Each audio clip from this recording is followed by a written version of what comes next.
Star Wars is back on the big screen with The Mandalorian and Grogu. Gangsters, war criminals. I'll take out every bad guy in your deck of cards. On May 22nd, feel the Force on the biggest screen possible. The old protect the young, and the young protect the old. This is the way. Buckle up. Always wear your seatbelt. The Mandalorian and Grogu. Rated PG-13. May be inappropriate for children under 13. In theaters May 22nd. Get tickets now. All right, ladies. When you've done the work, you want your hydration to do the same. Introducing new Gatorade Lower Sugar. Now with no artificial flavors, sweeteners, or colors. And 75% less sugar and all the electrolytes of regular Gatorade. Now available nationwide. Are you a lifelong fan of General Hospital? Are you a new fan who wants to know more about the history of the show? Do you enjoy talking about the show with others? Do you find yourself yelling at the TV? Is your self-care an hour a day in Port Charles?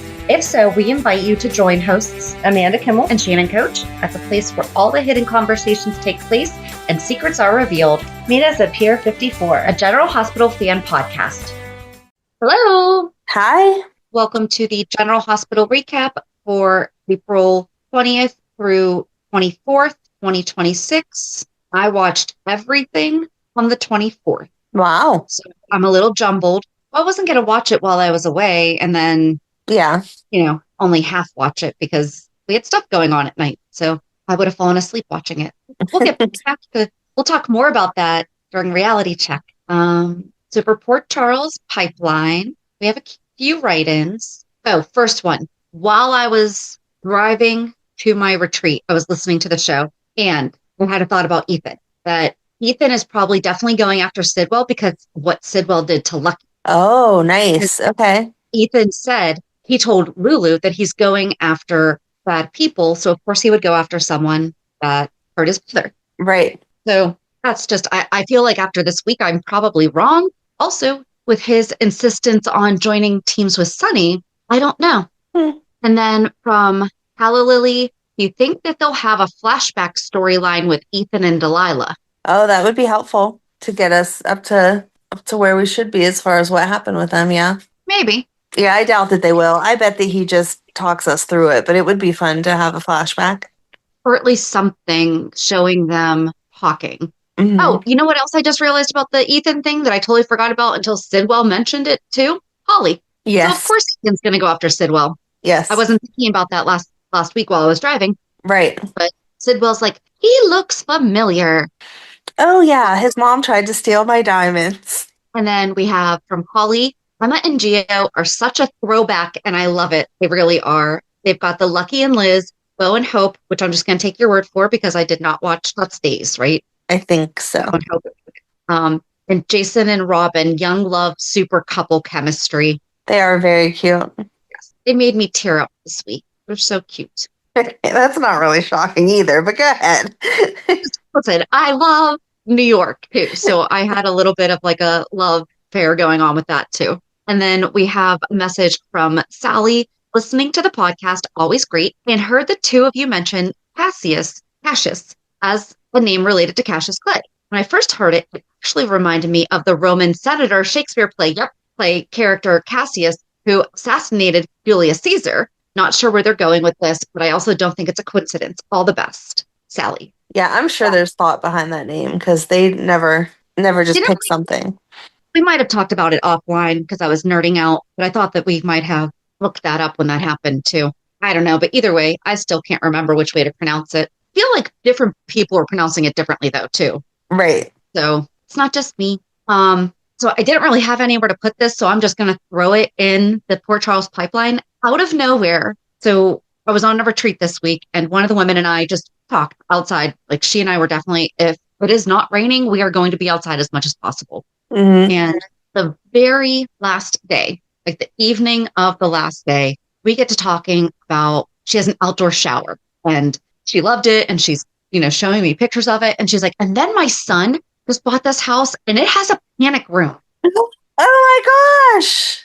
And she walked me through the whole thing. And I was like, curious, was it advertised as having, well, she said like a secret room, but she's like, it's like a panic room. Because I guess the person that they bought it from was a single woman and had all this stuff. And she had, there might've been two, and one of them basically had like screens, and she was very, very old school. So like it was an older home. And so it was kind of like the way that I'm picturing it in my head, obviously, is Sean Donnelly's computer room. Oh, that's awesome. It totally probably isn't. But she did look up the listing and she's like, I don't see it in there, but I could have sworn it was listed that way. And I said, I was just curious because, you know, Oh, people that's would be so looking for that feature, maybe. I don't know.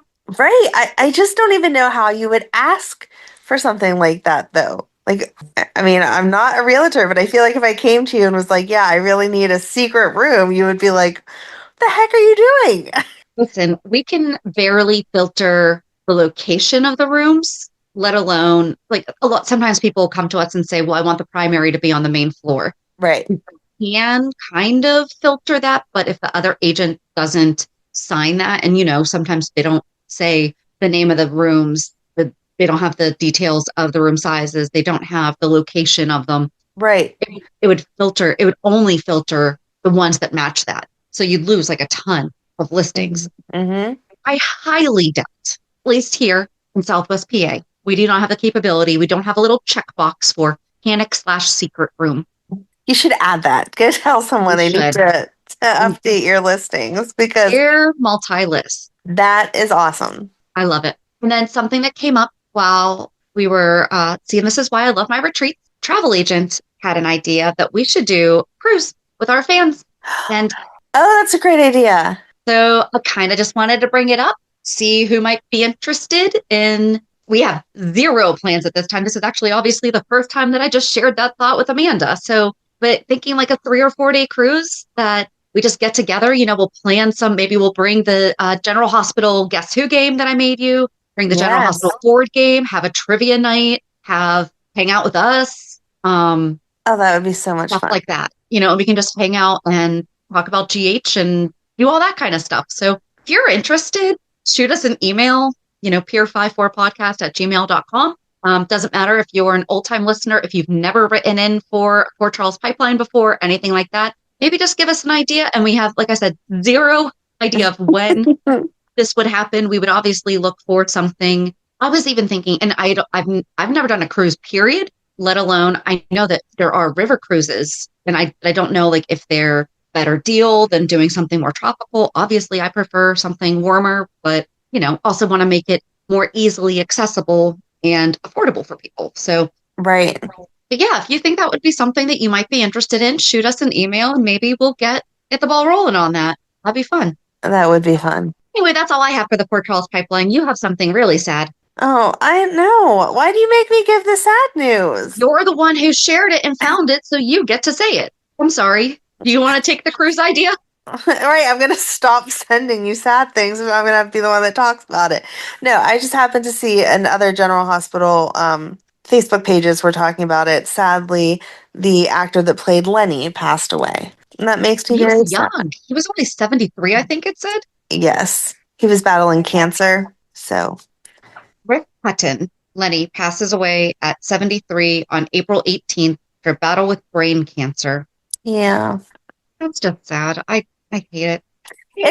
I mean, obviously, don't wish bad things on anyone, but he just was like, his character made you feel like that's the kind of guy he was. You know what I mean? Like, sometimes the way that they play it, I'm just like, I imagine in real life, you're just the same easygoing, nice guy. And so that makes it extra sad. Yeah. On the exact opposite of that spectrum, have you paid attention to Instagram? And I love that column, Hawks. What's his first name? Andrew? Yeah.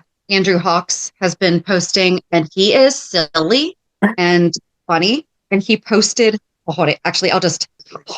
Okay. First one that I noticed he did was Ross Cullum's dating profile. Yes. You shared that with me. Thank you. Here, we'll play it for our friends. It's Ross. Hold on. My dear. My name is Ross. I'm a director at the WSB. I'm into long walk on the beach, machine, and political intrigue. Speak 57 different languages, and I love travel. So if you're a woman, 35 plus, who shares my love of puppies, Harry Potter, and 90s hip hop, slide into my DM. If you don't know, now you know. Like, I love when they don't take themselves seriously, and then they're also like, hey, by the way, I'm really, not a sociopath. Then there's a video with him and Sidwell. He's wishing him happy birthday. And then there was something that he posted about 6 days ago, and it says Sunday morning, and it's a picture of his kid, or it's a video of his kid just rocking out on his guitar, and the dog is sitting on his lap. Like, what is happening right now? So. I think it's very cute that he shows like his real personality, but I feel like he would be one of those people, kind of like Cyrus, that I would be like, no, you play the bad guy too well. I don't believe you. Okay, but you watched The Pit, and we are not done with it yet, but Jeff Kober was on The Pit, and he's not creepy on it. I know. I told you he was on 911 a few weeks ago, and he was like the good guy. The wife was crazy, and he was kind of creepy because he was doing what the wife wanted, but you could see his heart, the character's heart. He was not a bad person, but it doesn't matter. As soon as I see him, I'm like, oh, Cyrus. Such a gentle soul. I know. He was lovely, but when I see him, my brain sees Cyrus. Or Jeff Kober. I'm sure he's not losing any sleep over it. It's fine. I don't think he is. He's probably like, I am going to do these roles until Amanda loves me. I do love him. I just love his creepiness. Well, there you go. All right. So I think that that's all we have for the Port Charles pipeline. If you're new to the show, basically we start off with emails from our fans, any little updates or news things that we found, or anything that is just something to talk about regarding the show. And then this week's upcoming 411 is Diane Part 3. And I think that this will wrap her up for the time being. Yes. And then after that, we're going to move on to Lucy. Oh, it's going to be so good. I just know it. You're sideways and faded now. Oh, why am I there? Now you're okay. Am I not faded now? No, you're not faded, and you're no longer sideways. Okay. But yes, go ahead. What'd you say about Lucy? I said I have not read over the write-up yet, but I just know it's going to be so good. I love Lucy.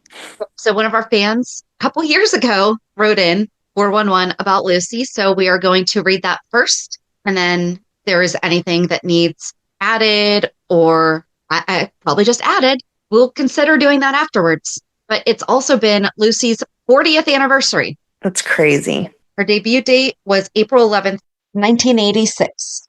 So Hulu headlines on Monday. Now we're just getting lazy, guys. An unexpected visitor. That's it. An unexpected visitor. Okay. On Tuesday, Sonny takes a risk. Sonny's a mob boss. His entire life is a risk. Right. Curtis confronts Isaiah. Not really. But okay. No, I feel like he had issue with Portia, which we'll get to. And the general consensus from other people that I talked to this week, no one's a Portia fan. Oh, good. Yes. On Wednesday, Jordan confides in Curtis. Jocelyn looks for answers and also agrees with us about the Jordan confusion. On Thursday, Tracy reunites with Ethan. Loved it. And Gio and Emma go exploring. And then on Friday, Alicia gets disturbing news and Britt wants reassuring. Where are we starting? I don't know. What jumped out at you? I feel like this week was kind of boring. Where I watched it all together, I felt like it really blended well, though. It kept, I don't feel like we jumped around as much as sometimes, I don't feel like anything was left behind. You know how sometimes we'll see something on Monday and then never hear about it again for a week and a half? Right. I mean, we could just jump into Gio and Emma, because that was my favorite part of the week. Was Gio excitedly tells Emma that a friend of his invited them to stay in New York City, and that his friend Michael James Scott, which is the actor's name, right, invited them to go see Aladdin. This is also why I teared up. His final bow's May 3rd. He's leaving the role that he's done for almost 4,000 shows. Okay. That makes more sense, because I didn't not like it, but I was very confused. Like, why are we just throwing this in here in the middle of everything? And so that makes sense now. Thank you. But he shares that he filled in for a violinist on Broadway for 2 months for the show. But he got VIP tickets, a personal backstage tour. And I wrote down, he said that he really wanted to show it to her. He should have said, I want to show you the world. He eventually did. But also, that would have been a fantastic thing for him to, although I feel like there would have been a guilt thing with this too. Remember how Sonny was at the movies, the girls? It would have been great if Sonny had been in the city with the girls seeing Aladdin. Yeah. instead of at the movies for his alibi. And then Gio being like telling Emma about it and maybe saying something about, oh yeah, I hooked him up. I know I filled in. And he was saying that the girls really wanted to see it before he takes his final bow. And I was able to contact him. And then he and I started talking and he asked if I wanted to bring you to meet him. See, and we can talk about it more than once. We can talk about the fact, like the real life part of it. Right. And so this was also, remember a couple weeks ago, I think it was closer to like the beginning of the year. So they filmed this way ahead of time. Remember we said that we saw on Instagram that the actors were in New York City hanging out? Yes. It's when we were having those blizzards. Yes. So that's what they were there for, was to do this. Ah. Yep. And so they talked about the Haunted Theater. So it is, in fact, the oldest Broadway theater. It was in such disrepair. Disney bought it and it's Disney's only Broadway theater. Oh, so that explains why, like Aladdin's there. However, do you want the ghost story? Sure. Ghost of Olive Thomas. And this is from Barry Bradford, award-winning motivational speaker, historian, and author. So this was from November of 2020. I'll admit that I really don't believe in ghosts. All the fuss people make about haunted houses leaves me shaking my head in disbelief. Nonetheless, I learned that the ghost of Olive Thomas, he must have never gone to someplace like Gettysburg then. Because I'm not but I have definitely encountered things that without realizing that things happened in an area and I felt sick. And then I realized, or I heard later, something happened there that was pretty darn tragic. And I'm like, well, that might have been it. Like I went from being how I am right now to like, for lack of a better phrase, white as a ghost and so super nauseous that like I thought I was going to be sick. And then once we left the area, I kind of just came out of it. Anyway, nonetheless, I learned that the ghost of Olive Thomas, a once famous movie star and legendary beauty, supposedly haunts famous Broadway theater. The story intrigued me to the point where I thought you would all enjoy it. And then I read it and thought that you would enjoy it because Olive Duffy was born on October 20th, 1894 in Charleroi, Pennsylvania. Oh. Which is like super close to us. Yes. After the death of her father, 15-year-old Olive left school. She went to work in a store to help support her mother and two younger brothers. The dreary life of selling gingham was soul-crushing for a free-spirited girl, and Olive dreamed of getting out. Her first chance at escape came when she married Bernard Thomas, even though she was just 16. Olive left her drab life in small-town Pennsylvania. Notice it doesn't say his age. Yeah. Yeah. So she left PA to visit an aunt in New York City using her married name. Although she wound up working at another department store, the Big Apple immediately captured Olive's imagination, giving her free spirit a chance to roam. Olive never went back to Pennsylvania. She simply abandoned her husband and her previous life. Her luck changed in 1914 when she was 19, when one of the most famous painters and illustrators in the country, Howard Chandler Christie, held a contest to find the most beautiful girl in New York City. Seemingly, the moment Olive won the title, she found herself in constant demand as a model. Soon her face and figure graced many magazine covers, advertisements, and portraits. The most famous was a sensual portrait by the great Peruvian artist Alberto Vargas. She was the first Vargas girl. The dreams of fame and luxury that led young Olive to leave Pennsylvania and abandon her marriage were coming true. Within a year, Olive was the most popular girl in the legendary Ziegfeld Follies. She then married Florence Ziegfeld, and Olivia began having an affair. Smitten, Ziegfeld promoted her to the feature star of the men-only late-night, very risque Ziegfeld Frolic.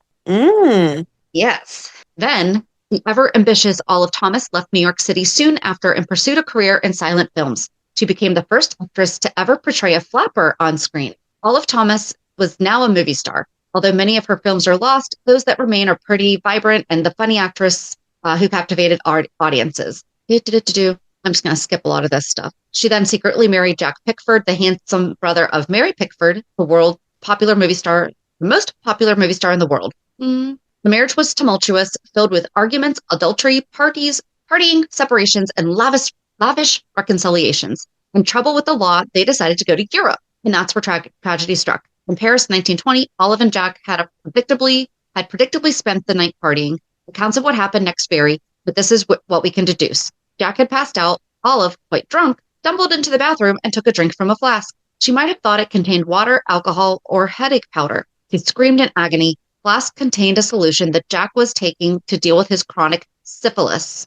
Quickly, Jack tried to get her to vomit, called a doctor who pumped Olive's stomach 3 times, and then rushed her to the hospital, but it was to no avail. She died at the age of 25. Despite the rumors of suicide, an inquest found her death to be accidental poisoning. Jack brought her remains back to the United States where she was cremated. And that might seem like the end of the story, just a sad tale of a tragic death of a beautiful, promising starlet. But our story doesn't end there. According to numerous accounts, the ghost of Olive Thomas still resides at the famed New Amsterdam Theater in Times Square of Broadway. The New Amsterdam Theater had been the home of the Ziegfeld Follies, where Olive Thomas had become famous. Built back in 1902, it was at one time the lushest, most opulent Broadway theater. By the 30s, it had fallen into wretched disrepair. Then it was a movie theater for some time, and then when Disney Theatrical Company decided to begin live performances, they brought it back to its current glory. However, strange occurrences began to be noted during the absolutely amazing restoration. Stories centered around stagehands who saw a beautiful woman in a green 1920s dress walking around the theater and then abruptly vanished. The most famous story, a security guard woke up Dana Amendola, vice president of operations for Disney Theatrical, in the middle of the night. Guard had been doing his rounds when he felt someone tap on his shoulder. Understandably frightened, the guard did not immediately give chase. He saw a mysterious woman in a flapper dress walk through the wall onto 41st Street. Since that time, the ghost of Olive Thomas has made many appearances at the theater. 75 years after her death. This has been going on for 20 years that I remember, and she likes the attention. And she seems to only appear when the theater is mostly empty. The last picture before you enter the orchestra seating section is of a beautiful woman. And sure enough, it's Olive Thomas. Huh. And the Disney historian said to me that the picture of Olive is near the very exit of the theater. Picture of Olive is near every exit to the theater, and all the actors say hello and goodbye to her before they leave the theater, just to keep the ghost Olive Thomas happy. Oh, that's crazy. Sorry, that was a little bit longer than I speed read, but it's longer to read aloud. Yeah. But also Aunt Cheryl, and I had to look this one up because I didn't know this, but Aunt Cheryl that he said, and that woman that was like, you have 15. First of all, 15 minutes to curtain, and they're standing on the stage and no one's in audience. That's no. Right. But that was the same thing if they were down in the orchestra pit, and it's like, no, they would be down there like tuning their instruments and stuff 15 minutes beforehand. Yes. So anyway, Cheryl Thomas is the hair and makeup supervisor for Aladdin. She's who created the look. Oh, cool. So yeah, that's my complete nerd out on New York City. I'm glad that you enjoyed it so much. But apparently he knows all about the Savoy, and Gio's Right. like, so I'm going to talk to my friend Trina's dad, and he's totally going to get you in here. And he's like, dude, I've been on Broadway for over 12 years, and I have been in international productions of other things. Sure, let me come to that little He was place excited about coming to that little bar hole in the wall. in Port Charles. But Yep. hey, listen, it would have been one thing if he was from Port Charles to be like, oh, I can't wait to go home. And, you know, but I mean, he's a big deal in Broadway world. So that was exciting for me. And I don't think so exciting for a lot of people. Oh, okay, but here's the other thing. Even if you did not like it, how about we do not go on that man's Instagram bashing him Oh, yeah, no. and saying how much you hated the storyline and how stupid it was and it made no sense. How about we just move on with your life? Right. It was 1 week. It's okay. You don't have to like It it. wasn't even 1 week. It was like a collective 20 minutes tops. Yeah. Not even all that. So yeah, there's my little PSA. If you don't have something nice to say, don't say and don't go on somebody else's. Right. That just made me sad seeing Yeah. that. Like he was sharing, he's also on the show Scrubs. But he was like sharing his excitement for being on the show. And people were like, this is dumb. Oh, no, that's not nice. No, there were people basically saying that to those people. Like, you feel good now? Yeah. All right, your turn. My turn. I don't know that I have a whole history lesson on anything this week. I'm sorry. Sorry. No, I I'm love. not really, though. Hey, listen, it's important to understand when they actually do these things. Yes, it was informative. I like your little nerd outs because that was cute whenever he was like, it's haunted, but I had no idea what he was talking about. So Well, yeah, you don't talk about it. very cute. It's like some leave the lights on or like leave a light on. Yeah. Superstition is huge. All right. Never been to a Broadway show or a show, in New York. Oh, we need to go. I'm What do you want to depressed. see? I I'll do it in a day. was going to say, I can't think of anything that I don't want to see, but I don't know anything off the top of my head that I need to go for. Um, anyway, I guess I'll go to Ethan just because I said that I loved his interaction later. But yeah, he sees Sonny and is like, hey, so it was nice to reconnect with Christina, but really I'm here. I need a job. I heard that Jason left. He had read all the newspapers and knew everything because Christina had a conversation with him about how she was so sorry for the way she treated him when they were younger. And he was like, I've told you before, water under the bridge. She talked about how she had such a crush on him and specified that I was wrong because I was afraid that they were going to try to put them together. And she was like, yeah, I'm taking a different way of interests nowadays. And he's like, oh, yeah, I saw that you were dating Blaze. And how did that go? And whatever. And so, yeah, apparently he's been reading everything Port Charles related in the past few months. And so he comes to Sonny and is like, so Jason's gone, I'll take your job. And Rick is having none of it. But the look on Rick's face, too, I think that Ethan said that he had just come from seeing Robert. Yes. And that was Rick's thing. But did you see, he had panic. There was a look of panic on Rick's face. Yeah, which makes me think that we're right, that Rick is not really feeling that brotherly love like he pretends to. So yeah, I confused Alexis later on in the week, which we can get to that. Go ahead. Yeah. So yeah, he accuses Ethan of working against them, and I just loved Ethan's like, what? No, I'm Luke's son. I'm not working with Robert. Like, I went to visit. I got to see Sasha. I saw the baby. Sonny's like, how is my granddaughter? That was so cute. Yeah. And they get into all of that. And Rick is still just like, no, no, no. So then Rick starts asking Alexis what she knows about Ethan, and he needs this whole background, and everyone's like, he's Luke's son, leave him alone. He's in it. If he wants to be part of Sonny's organization, he's there for good reason, and just calm down. The only issue I have with all this, I'm Luke Spencer's son, is yes, technically you are. However, you did not figure that out until you were an adult. Right. You weren't raised by Luke. So right. I understand Rick's hesitancy. He was raised by Holly, and Holly's a con woman. Okay, Luke's not a con artist. Luke is adventurous and can con, but Holly's motivation behind almost every single person she comes in contact with is, what can I get from you? What can I manipulate you for? That wasn't Luke. Luke did that for certain people, yes. Right. But he was an adventurer. And to say that Ethan is the most like Luke. I know. I did not like that. That's an insult to Lucky. Nope. Yes. I feel ya. Genetics, nature and nurture are two, nature is such a thing, that, but I didn't like you're definitely Luke's kid. Yeah. No.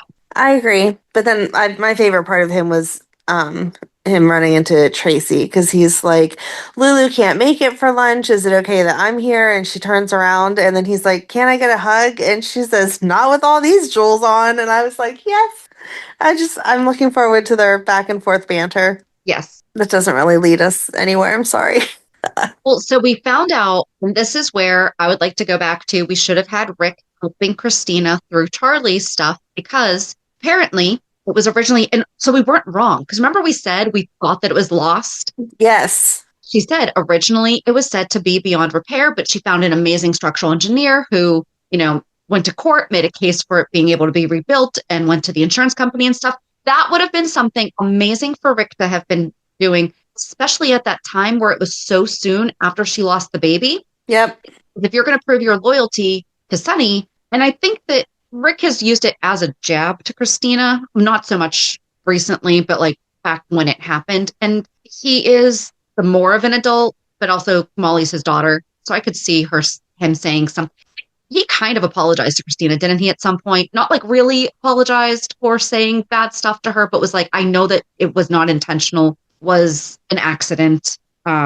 Yes. He admitted that the losing the baby and stuff was an accident, but he's still, I don't know, you definitely can still see the grudge that he holds against her just in general for like existing. She also holds it back against him too. Yeah. But that would have been a really good way for him to show his loyalty to Sonny. Would have been, hey, help her get her business back, help get it back up and running, That way it would have been something on the legit side, but also something proving his changed heart, even though, because he was trying to do that before he got kidnapped. So we can't say that Sonny's complete turnaround, because he helped Rocco before he got locked in the basement. Yes. So Sonny was already trusting him. But then Alexis and Ric talked, and we saw the side of Ric that is why I feel bad for him. Yeah.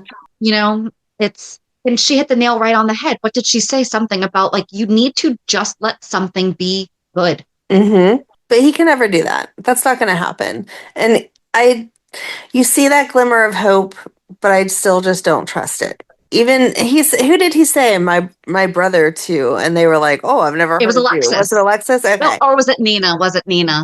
It was Nina, because when she called him to. Right.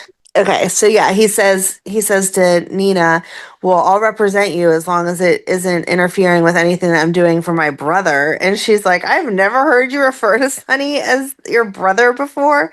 And he's like, oh yeah, well, we were patching things up. And I just thought, no, I don't trust you. I'm sorry.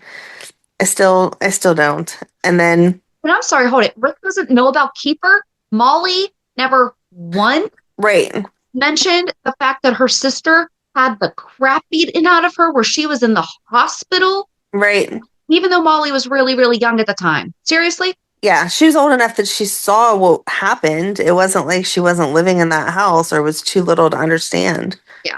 Yeah. Sometimes they forget. Like sisters would talk like, oh my gosh, I'm so upset. My sister got beat up. Dad, what do I do? Kind of thing. Yeah. Especially where he's an attorney. Yep. But no, that doesn't happen. Him talking to Nina is like, so Willow can't get in trouble again. And Ric's like, Willow can't get in trouble again for shooting Drew, but she can get in trouble if she's doing something else to Drew.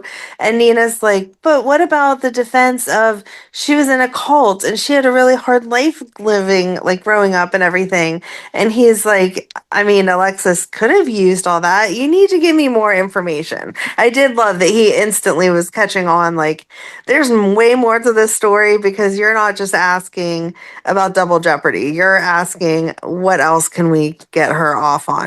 And then they're talking about how Willow and Michael are getting along now, and so that shouldn't have anything to do with anything. And then in walks Willow and is like, no, you can tell your client that I'll see him in court and I'm going to make sure that Jacinda is nowhere near my children and whatever.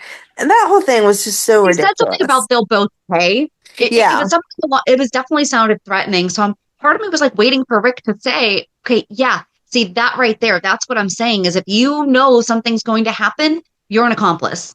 Yes, exactly. And really, other than using her position as congresswoman for shady stuff the way that Drew did, what can she do to Jacinda? Jacinda's not even a sex worker right now anymore. She's working for Willow's mom. Like, how can you say that she's that bad? And Nina's even telling her, like, she's not my favorite employee, but gets the job done, and you really don't have anything. And I'm sorry, I've been through the court system before. You don't get to go to the judge and be like, this woman helped my son get an A on his report. I don't want her around him anymore. No. Right. I want to know if it's somehow going to come out that, because we need her stalking of Daisy to somehow come out. Yes. Maybe Ethan can help with that. Because Ethan would have talked to Sasha and said, why aren't you in Port Charles anymore? And she would have said, these bad things were happening. That would be great. Yes. I bet he's the first one that'll say, why don't the Quartermains have cameras other than a nanny camera? But yeah, that would be good because then he would be proving his worth to Sonny and to Ric, hopefully, by helping Michael without it even being something shady. Yep. All right, there. We just solved that whole problem. Because, yeah, Willow can't keep getting away with just threatening everyone. And I understand not wanting your kids around random people all the time, but Michael is in an established relationship with Jacinda at this point. Jacinda no longer is holding that job, and she hasn't done anything to harm your children whatsoever. Whereas your husband told your son that his dad didn't want him anymore, so the judge is not going to be listening to you. That still makes me so mad. And then she also threatens Brennan. Yes, she was all about threatening everybody this week. Yeah.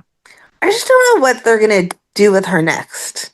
Like, I'm glad we talked about before, she was falling in love with all these random men just because they were nice to her or they were rescuing her or whatever. I'm glad to see that she's standing on her own 2 feet, but she's still not, because the position that she has is from Drew. And she's still relying too much on... But it's not even from Drew. It's from Sidwell.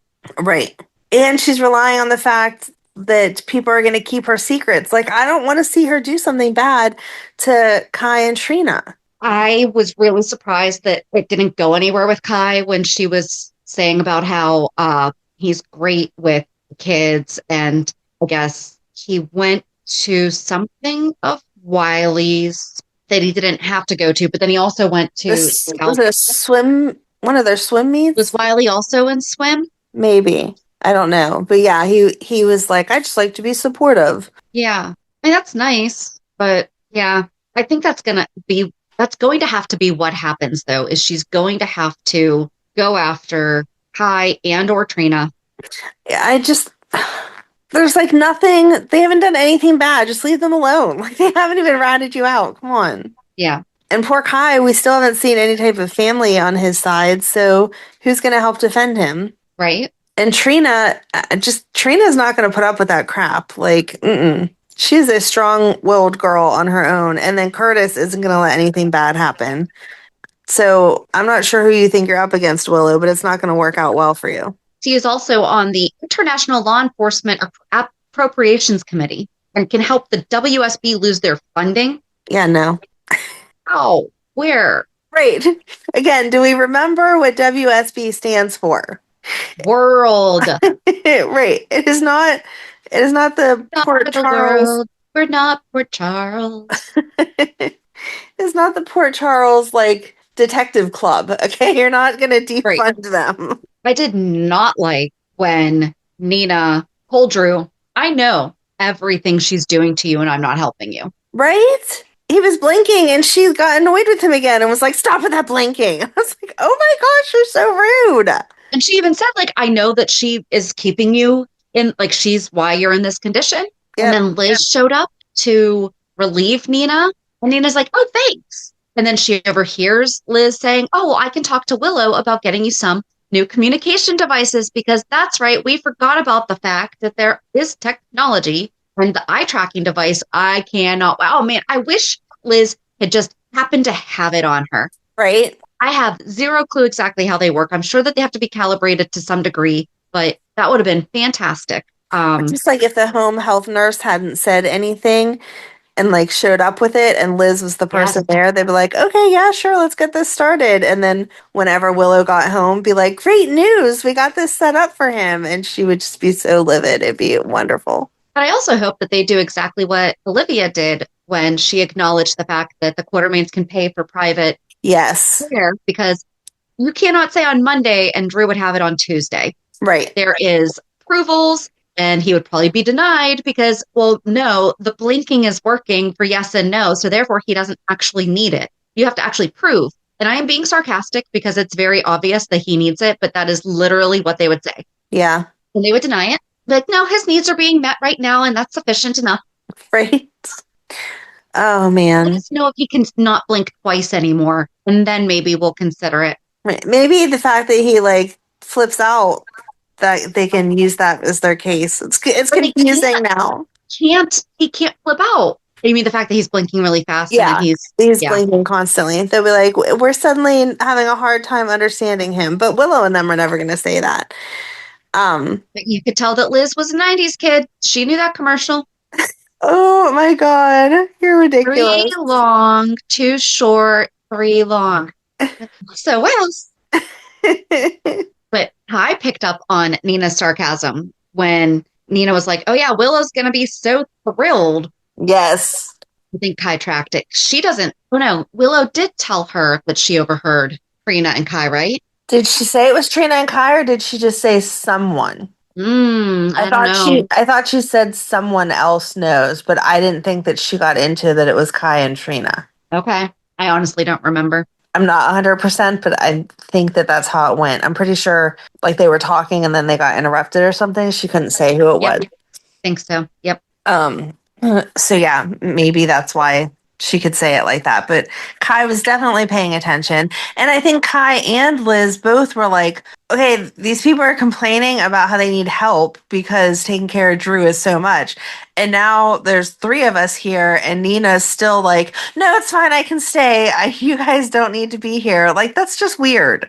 Right. Go do your stuff. We're here. We got it. So hopefully that helps. I don't know. I'm not sure who's going to be the person that figures it all out. Liz was not on my radar. It didn't occur to me that she would probably stop home or stop off to see how everyone was doing, even though it really should have. I wish that we got introduced to his caretaker more, because it would make sense if his caretaker was there. I mean, because just in general, they try to keep the same caretaker so that the patient feels at ease with them.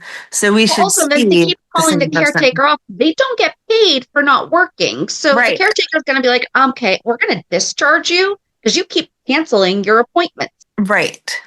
So I wish that she'd stop doing that so that we could get to know the caretaker, and he or she could be the person that then is like, wait a minute, you just keep flippy in your eyes all over the place every time your wife comes into the room. What's going on? When her back's turned to you, or as soon as she leaves. Yeah. Yeah, there's a lot of different ways that they could be doing it. I really hope that the abuse is addressed and acknowledged that this is a soap opera and this is a very soapy thing that they're doing right now. But especially people that can only communicate without like an assisted device or something like that are often. Right. I mean, I don't think it's nice of her to be drugging him with whatever the stuff is that makes it seem like he had a stroke, but more so it's how nasty they all are to him. Oh, that's a lot. That happens a lot, especially like if someone has money. Yeah. So I would love to see some kind of, we need another attorney, but some kind of like a disability advocate come and shed some light on this is not super exaggerated. Yeah. Like this is reality for their victims of abuse, and they're easy targets. And I hate saying it that way, but it's because they're not weak. They're not. Right, but if you have no way to communicate, then you can't advocate for yourself. Yep. So, all right, what next? I don't know. Like as much as we said everything goes together, they are kind of all separate storylines. I'm trying to think. I guess if we could circle it back to where Jacinda wound up telling Michael about Brennan trying to get information on Charlotte. Yes. Yes, I forgot that he didn't know that from last week.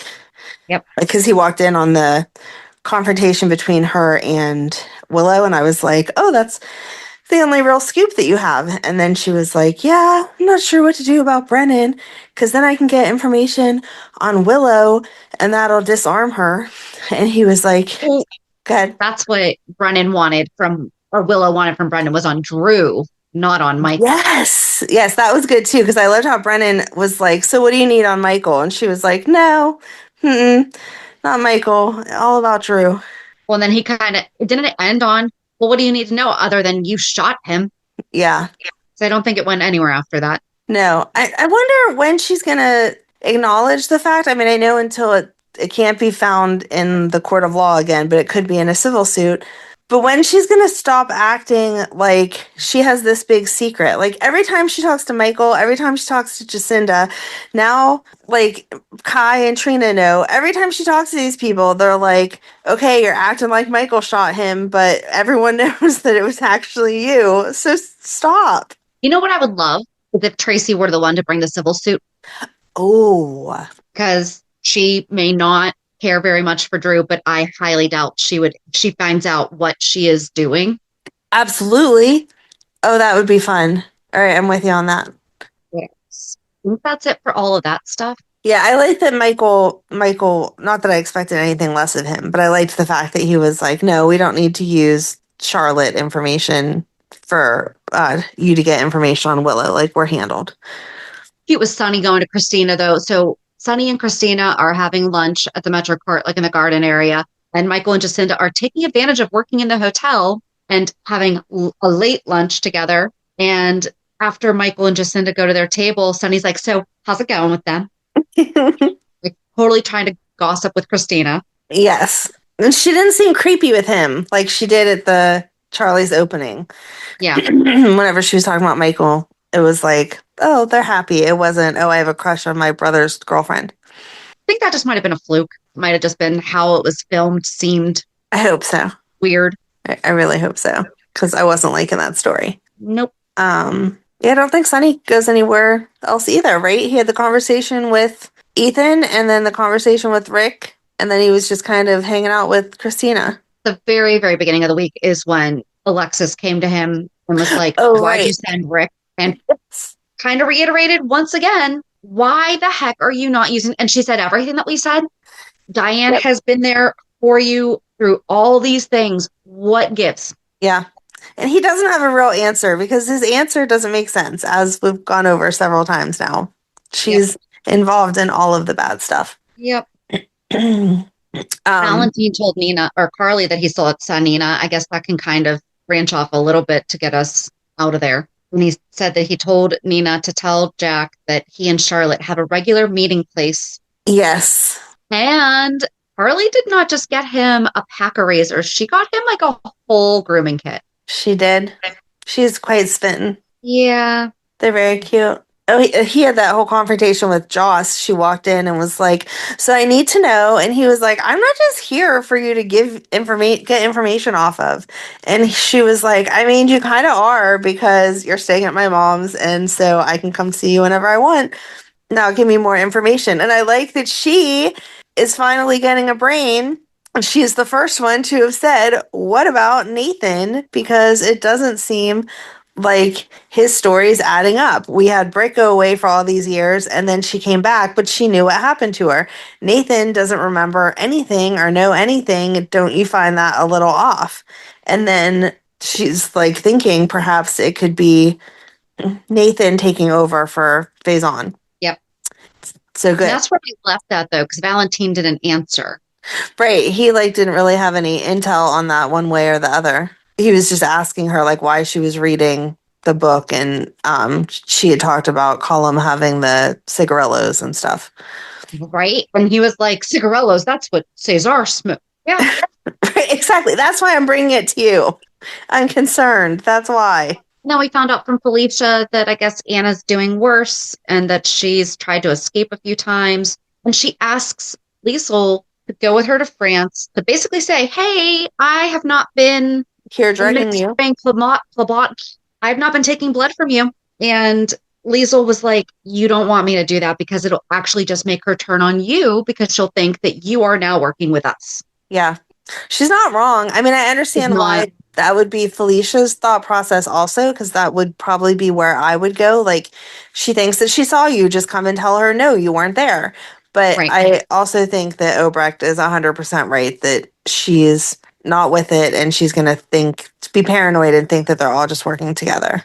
So I know that we already discussed the could Colum be Faison, but he's not. Now I keep going back to, I think he might be. Really? Yeah, because now that I think about it more with the whole Jason shot him because Rocco told Britt all about how he shot. Remember, Jason shot Faison. Oh, okay. Yeah. That does make sense. I still don't want that to be true, but that does make sense. But it doesn't at the same time because from what it sounds like is Colum existed at the same time as Faison. Right. So I hope that I'm wrong. I hope that you are too, because I just won't like it. But it does make more sense than a lot of the other stuff. Yeah, because I also don't like when they completely... This guy has been one actor ever for 35 years. Yep. And suddenly they're going to change it? No. How well that went with Jagger, guys. Oh my God, it was so bad. Like, that was beyond a disaster. That was just horrible. So don't do that again. Yep. I was surprised that they let Danny go into Colum's room. I know he was just bringing a pellet. Rocco. Well, I will do that forever. I'm sorry. go into the room because they're like, oh, he needs a pillow. And then he goes in and has this whole conversation with Colum about how he feels bad that he was shot and like, is he okay? And what's it feel like? And whatever. And then Britt comes in and is like, okay, you're needed on the children's floor because it's story time. Get out of here. And of course, Colum picks up on all of that. Like, Britt should be better at being sneaky. I get that she views him as her kid and doesn't want him to get hurt, but you know that Colum is paying extra attention to everything that's going on. So you made it very obvious that that was not what was happening and that you have an invested interest even more so in Rocco than he originally thought. Yeah, because I mean, I can see why, because most people don't know that Cullum's the bad guy. However, Right. he obviously was shot, so that should maybe make people think he could be a target, and he's, the head of the World Security Bureau. Maybe we need a security detail on him. Right? And we give them the pillow because the only people that should be going in there would be his doctor. Yep. I'm surprised that just for information that Nathan didn't bring that up and say, well, shouldn't we have someone watching him, and then offer to watch him so that he could keep intel on everything. Yes. Yep. Why don't they think of these things that we do? I know. Well, because before that, too, Rocco had talked to Danny, Dante, and Lulu about Danny and about how bad he feels. And, Dante kind of finally got it. And he was like, yeah, he's like, Danny lost his parents in two totally different ways, like in little over a year from each other. Rocco telling Britt what happened and everything, Britt really had no clue. She really didn't. I liked that you could see it like click in her head though, whenever she asked him, so wait, you followed me and you were there? Then she understood last week whenever Lulu was like, you don't understand the position that you put him in. Like, he's getting involved in dangerous stuff because of you. Then she fully comprehended it. And that's whenever she went to Nathan and was like, no, listen, you need to make sure that Rocco is safe, and I know that he's the one that shot Colum, and Nathan was not happy that he shared that information because he had told him not to tell anyone. So yeah, I don't know, I'm so conflicted with Britt knowing that that's not really Nathan. And like, she called him out on that too, as far as Lulu goes. She's like, Lulu thinks that she's falling in love with Nathan and that the person she's hooking up with is Nathan. How is she going to feel whenever you're not that person? It's discovered that you're his brother. And he was just kind of like, well, do you want me to walk away from, oh my God. James? Thank you. My brain went blank, and then to try to recall it, I'm like, who does Shannon always says needs a cupcake? Hey, we're 1 month away from this kid's birthday. We'll see if he finally gets one now that he has a dad. Does not give him his birthday. Between Cody and Spinelli and Nathan, if this kid doesn't get a cupcake for his birthday, not for getting an A on a test or whatever it was that Liesel took him for a cupcake at Kelly's for. Yep. But that's how my brain was trying to recall it. Who needs a cupcake? Oh yeah, James. That's right. Anyway, he was like, you just want me to walk away from James? And she was like, well, no, but that's your fault because you got involved as his dad, and that's how he knows you now. And so you're not thinking that there's going to be fallout when these people realize that you're not who you have been pretending to be. And he totally blows it off. Like, that's never going to happen. And things are just going to continue to work the way he wants them to. Yeah. And Joss had mentioned to Lulu about everything that she talked to about Nathan. I'm kind of surprised that Lulu didn't ask a few more clarifying questions on, and why were you so close to Nathan? I mean, she took the explanation at face value because she asked, oh, I didn't know that you and Nathan were close. And Joss was like, oh no, we were at the gym and my partner didn't show up, so he just spotted me. And I felt like it was weird that Lulu randomly started asking him about all of his childhood trauma. Yes. But I thought it was weird that Lulu was even there at that time. She's like, oh, yeah. I know you're not open, but I was hoping I could get some brownies. What? Yeah. No, you're not. That doesn't make any sense either. It was, the whole placement of that was just very, very weird. But Lulu with Laura was cute whenever they went out to eat, and she saw Laura stopped like their interaction because she went to go over and check to see Oh my God, I cannot do Ezra. names today. What is wrong with me? I swear. I was not even drinking today. Like, why is my brain not recalling any names? She went to go see Ezra to double check that he wasn't drinking because he was sitting at the bar and he was drinking a Shirley Temple, which was adorable. Yep. And he was, again, sincere with his thank you for checking on me. And she said again that he could call her if he ever needed to. And then they went back to playing their love-hate relationship because Lulu kept asking questions, and then Ezra came over and is like, oh, are you going to use this against me? And Lulu was like, I mean, I could write a story about it. And I thought, oh geez, this is going to be as good as your cheese storyline, Lulu. Like, knock it off. I really wish Laura had not told her anything. I agree. When Ezra came over, have that be the opening to, wait, Mom, what's he talking about? Like, and him realizing, okay, Laura's not going to blab. Because Laura knows her daughter. Yeah. She doesn't listen. Right. I know Laura said first thing, like, you're not going to write an article about this, but you can't trust Lulu to not do what she wants to do and then apologize later. That's how the whole Nathan stuff happened. Yep. So, but I did like Ezra and Laura's interaction and just him finally seeing that she was not going to try to blackmail him. And then she just said, well, maybe I am because I'll expect you to back me up on all my good ideas. And he was like, yeah, I guess I can do that because you do have good ideas. Yep. I guess sticking with the Metro Court, that's whenever at the Metro Court is where we saw Ethan having lunch with Tracy. And then that's whenever, was he with Ava? Yep.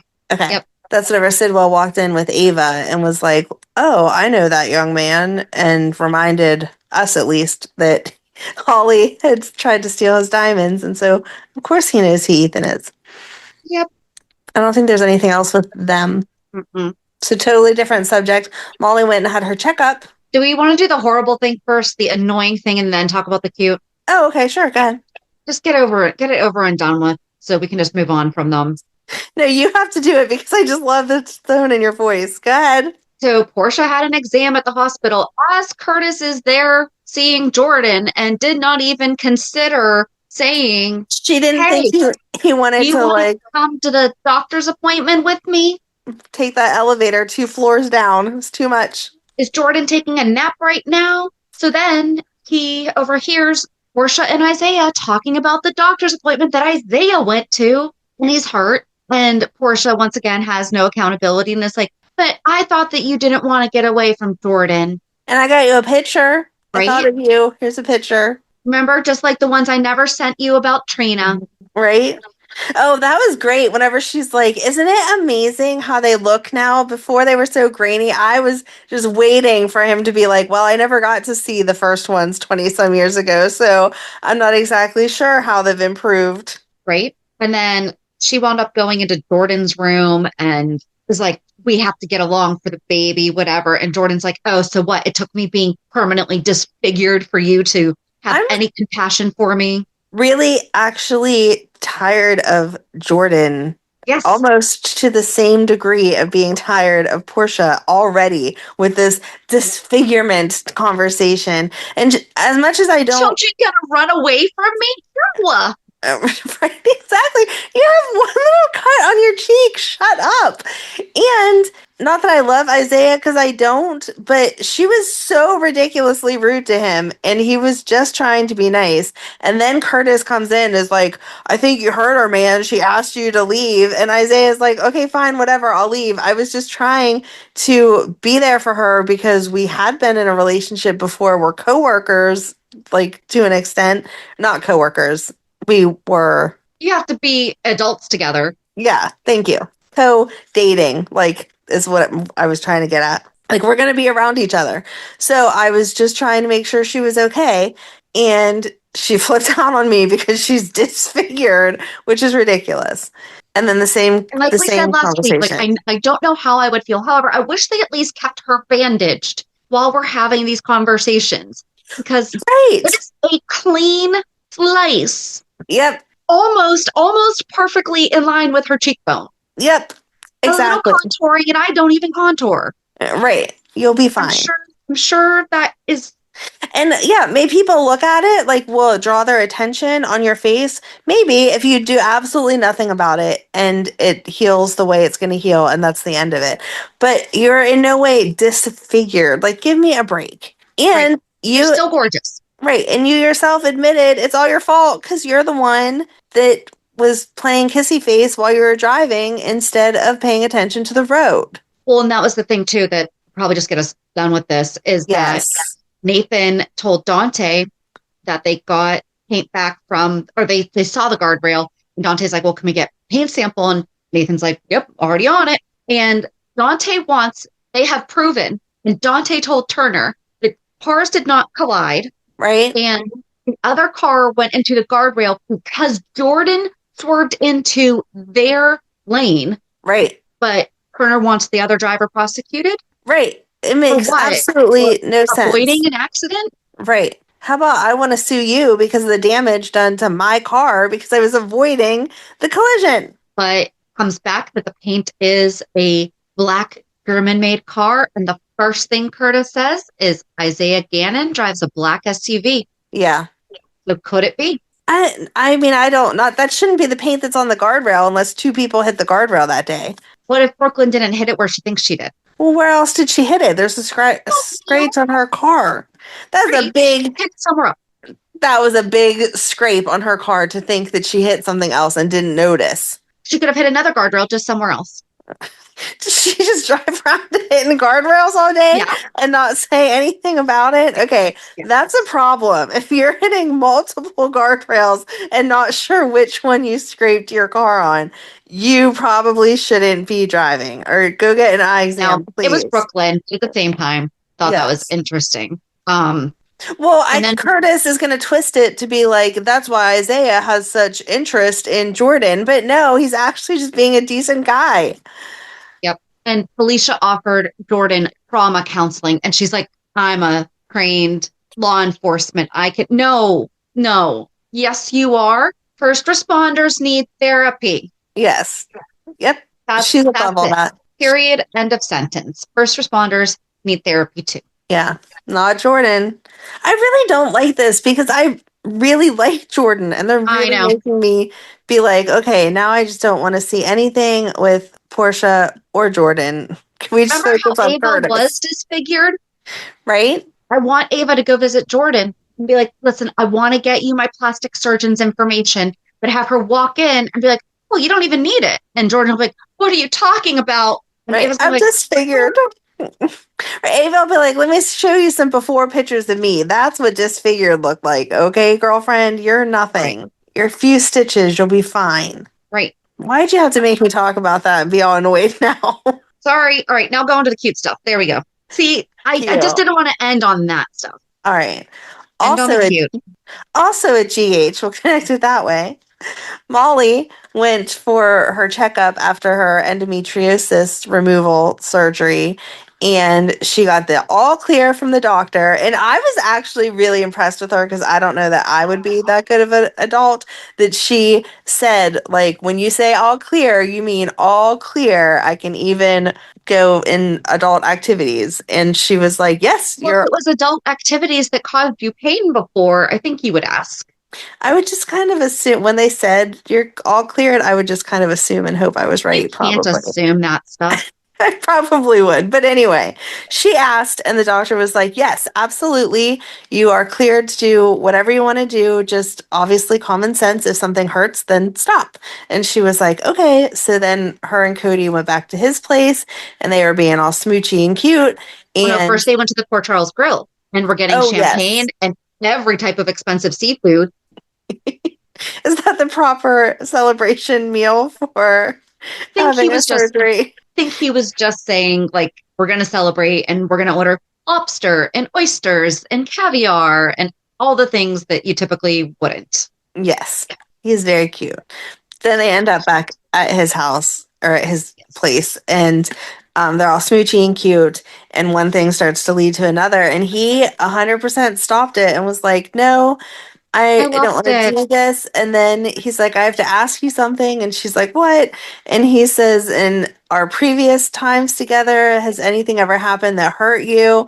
And she was like, no, but it's like different with you. And so I don't know. It was just like the perfect gentleman sweetness, making sure she was okay. And then she was like, yep, I promise I will tell you if anything hurts. And so then they went on to have their grown up time together.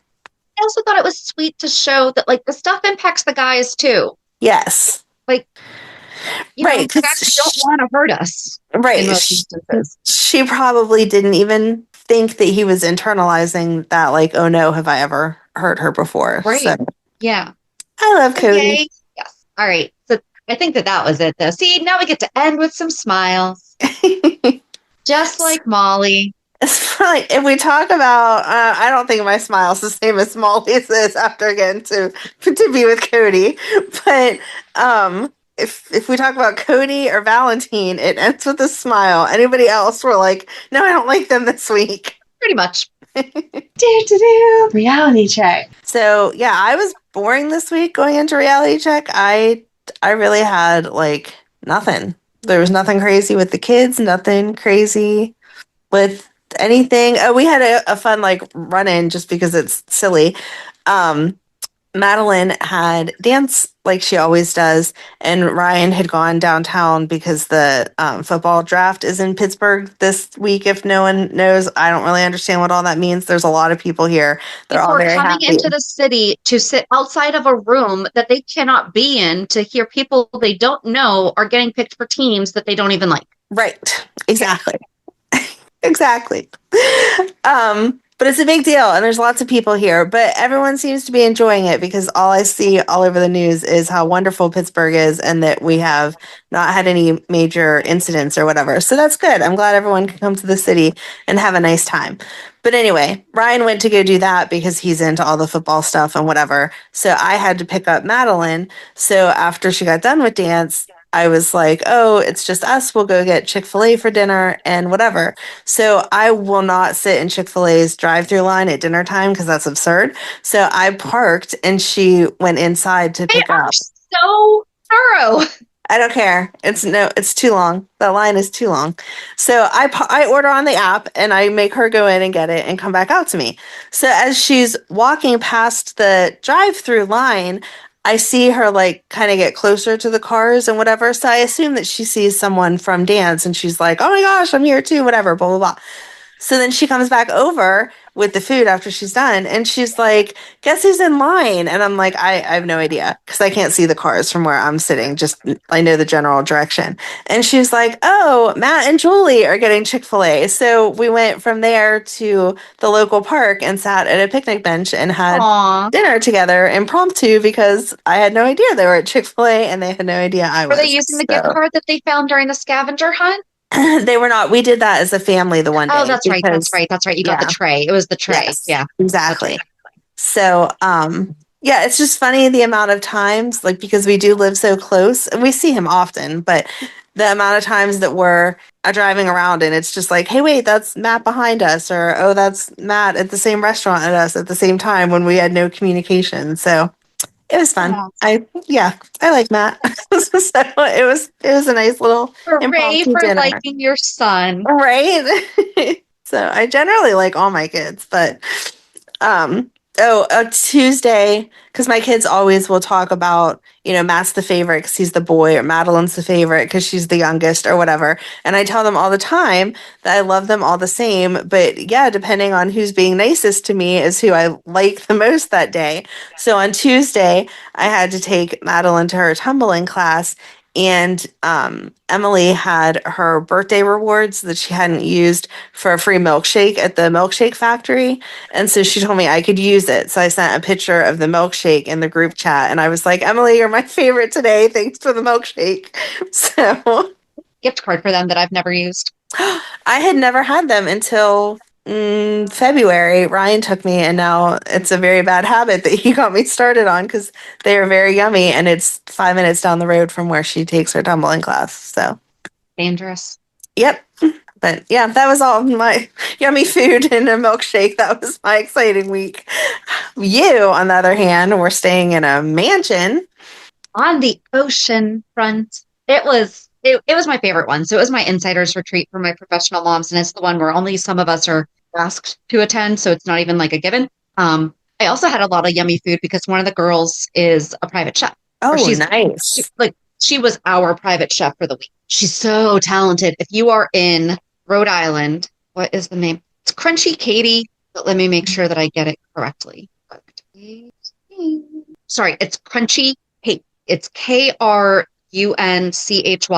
Kate, KATE LLC. And she's a Rhode Island-based personal chef. So she's fantastic. She definitely spoiled us all week. But drove in. So it was in Virginia Beach. I don't think I actually just mentioned that. And I was actually born in Virginia Beach, but I moved to 8 days old. And so I have zero memories of it. And so I decided that on my way into the retreat that I was going to stop at the hospital. And I was born at Virginia Beach General Hospital. And I found out, thanks to the history wall, that in April of 82 is when that became its official name, which was right before I was born in September of 82. Oh, that's funny. And I sent you a picture of the front of the hospital. I'm like, it even looks like the lettering and everything looks like GH. Yeah. So that was interesting. I reacted differently than I thought I was. I don't know how I thought I was going to react. I thought I was just going to walk in and be like, cool, this is where I was born. Instead, I had a therapeutic breakdown. So then I went to the mansion and had serum pain and I was good. There you go. But also had a lot of work that was going on during the week. One of my buyer's offers was accepted. As Yay. I was on my way down. I know. And I was so happy for them because they've lost out on multiple offers a few times. And I'm just so thankful that they took me seriously when I said, no, seriously, I'm still working on Saturday. And Saturday morning, they were like, can we see this house? I said, yep, me figure it out. And that was it. So nice. Then, yeah, we did a scavenger hunt on the boardwalk. This was the most comfortable one. We kind of just totally bummed it out the whole week. I was in, joggers or leggings or palazzo pants, whatever, for days. No makeup. I have not worn makeup in over a week. It was fantastic. And just a really good time. Came home with some ideas like the potential cruise and some tips for real estate and everything too. But it was nice to also brainstorm about the podcast. Yeah, had some beach time, went for a couple walks on the beach, saw dolphins. We were in the middle of a session and the girl I was sitting next to was like, is that a fin? And we looked out the window and yep, there was a family of dolphins just jumping a little bit out of the water right outside of our house. So that was fun. And I got like the best massage. This girl, Maria. So if you live in Rhode Island, you guys are despoiled. So if you are looking for somebody to get a massage from, Legacy Spa and Wellness is in Newport and Middletown, Rhode Island. Amazing.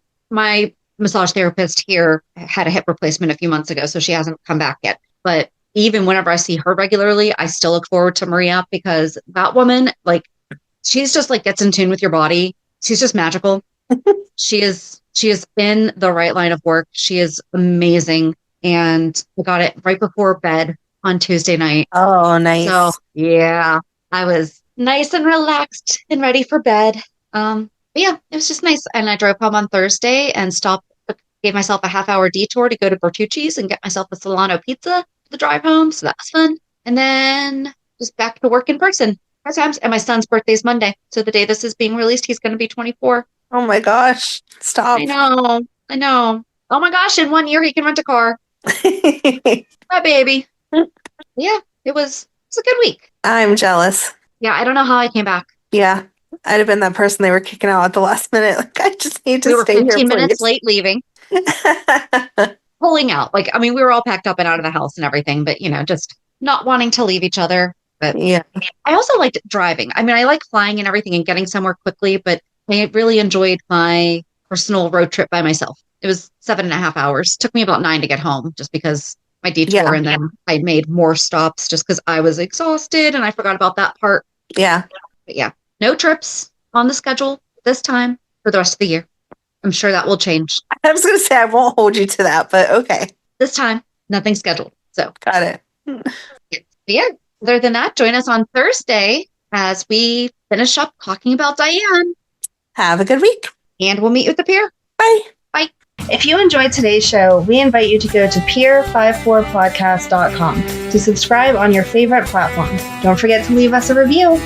And you can also follow us on many social media channels. Just search for Peer 54 Podcast. Also, we are not perfect, so if there is something that we missed or messed up, just let us know by emailing us at peer54podcast@gmail.com.